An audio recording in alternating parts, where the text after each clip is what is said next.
You were in the middle of a conversation that everyone else seemed to enjoy, nodding at the right moments, saying the right things. And somewhere underneath all of it, you were already 3 layers deep into why that person said, what they actually meant, and what they were carefully not saying. Nobody at that table noticed. They rarely do. And that gap between what you picked up and what anyone knew you picked up is not a social quirk. It is the most consistent thing about how your mind works, and it shows up in ways most people around you have never thought to look for. Sign 1. You absorb the emotional temperature of a room before a single word is spoken. Not the mood, the temperature. There is a difference. Mood is what people announce. Temperature is what exists underneath the announcement, the thing in the air before anyone decides how to perform the moment. You walk into a space and something in you is already reading it. The way 2 people are sitting slightly further apart than usual, the way someone's laugh came half a second too fast, the way a silence landed differently than it should have for what was just said. Psychologist Elaine Aron identified something called sensory processing sensitivity, which, stripped of the academic language, simply means that some nervous systems are wired to process incoming information at a deeper level than others. Not more emotionally, more thoroughly. Like the difference between a photograph and a detailed painting of the same scene. Both capture the room. One captures what the room was actually holding. For you, this happens before conscious thought catches up. You are already 3 calculations ahead before your brain has formally registered what triggered them. The person next to you experienced the same room and noticed nothing unusual. That is not because they were distracted. It is because their nervous system filtered most of it out. Sign 2. You give people a version of yourself calibrated to what they can hold. This one is easy to misread as people-pleasing. It is not. When you talk to your coworker, you speak at one depth.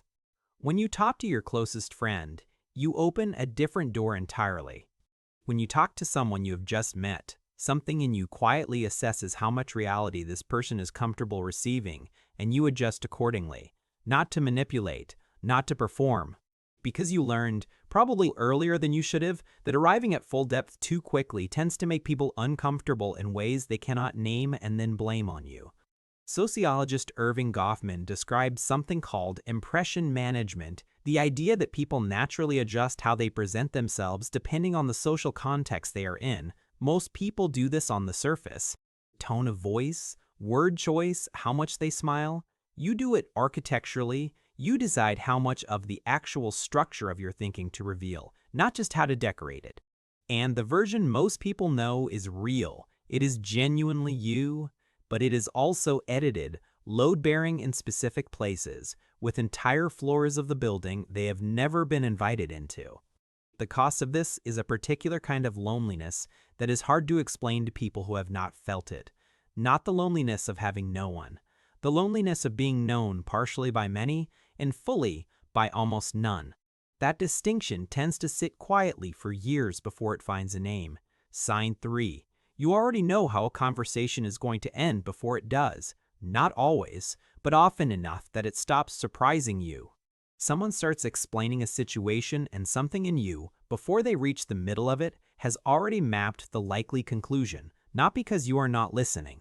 Because you are listening to the structure underneath the words, not just the words themselves.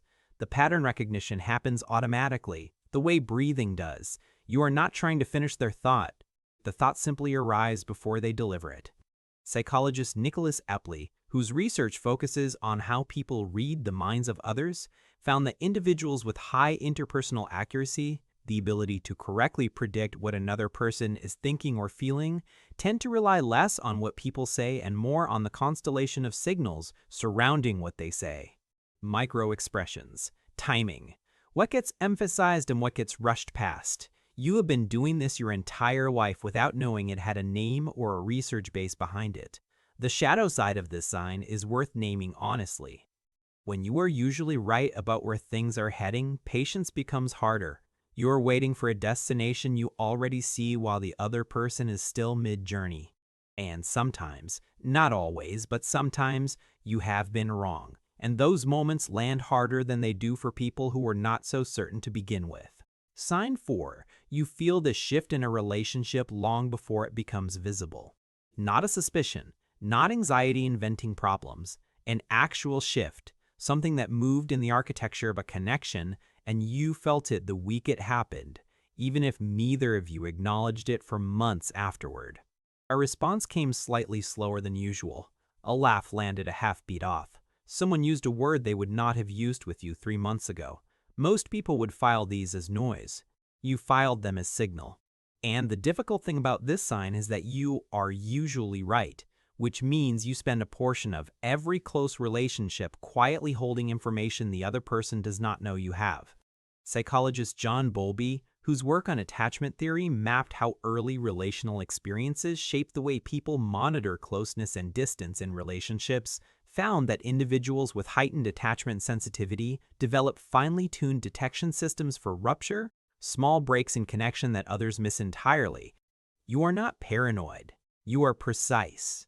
The difference matters, even if the people around you have occasionally confused the two. What nobody tells you about this sign is what it costs the other person too. They are moving through the relationship without knowing the shift has already been registered. They think the distance, if it comes, is mutual and gradual. For you, it was specific and dateable. That asymmetry is not anyone's fault. It is just what happens when one person in a connection is reading at a different resolution than the other. Sign 5. You need to understand the why behind everything. And surface answers genuinely frustrate you. Not because you are difficult, because incomplete explanations feel structurally wrong to you, the way a sentence that stops mid feels wrong to everyone else. When someone gives you a reason that does not fully account for the outcome, something in you does not simply move on. It stays with the gap. At 2 in the afternoon while you are doing something unrelated. At night when the day has quieted down. The unresolved thing does not get louder. It just remains present, like a door that was left slightly open in a room you keep walking past. Psychologist Eric Verglansky identified something called need for cognitive closure, the degree to which a person requires a clear, firm answer to a question, rather than sitting with ambiguity. Most high-closure people avoid uncertainty entirely and grab the first available answer. You operate differently. You have a high need for the right closure, not just any resolution, but one that actually accounts for all the variables. A wrong answer is not better than no answer. It is worse because now you have to hold the gap and the incorrect explanation at the same time. This is why you often go quiet in conversations where others have moved on satisfied. They close the door. You are still standing in the hallway with it. Sign 6. You carry a long memory for how people made you feel, even when you cannot remember the specific details. You might forget the date. You might forget what was said word for word, but you remember the feeling of that conversation with a precision that does not fade the way other memories do. The way your chest tightened, the way something in you went careful and quiet, the way you drove home afterward, and the feeling sat in the passenger seat the whole way. Psychologist Joseph Ledoux, whose research on emotional memory showed that the amygdala, the part of the brain that processes emotional experience, stores feeling-based memories through a completely separate pathway than factual memory. Emotional memory does not require the details to survive. It archives the experience directly. For most people, this system operates in the background. For you, it appears to run as a primary track, which means the emotional texture of your history is significantly more detailed than your factual recall of it. This is not rumination. Rumination is replaying. This is something quieter, more like a body of water that holds a temperature long after the weather that created it has passed. And it means that the people who affected you positively and negatively live in you with a permanence they probably do not know about.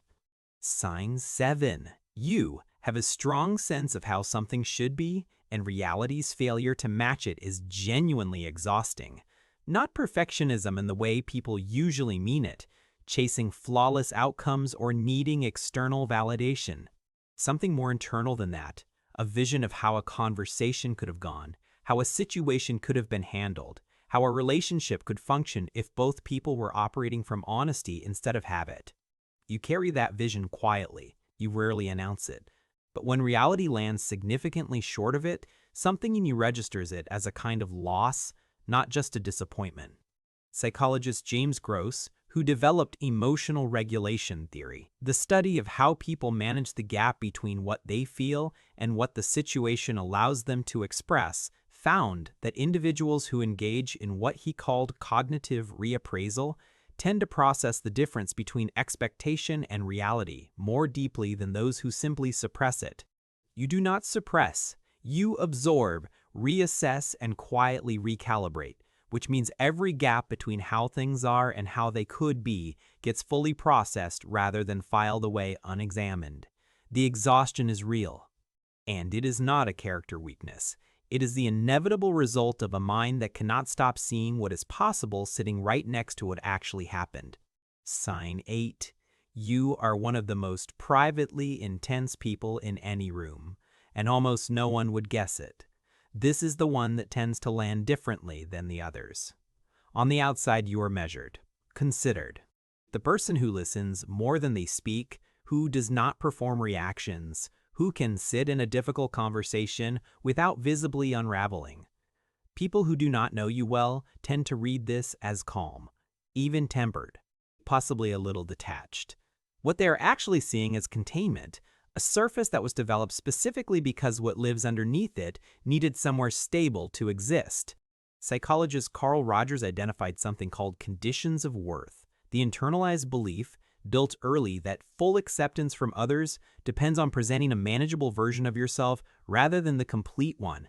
For many INFJs, the containment did not begin as a choice. It began as an accurate reading of a social environment that responded better to the edited version.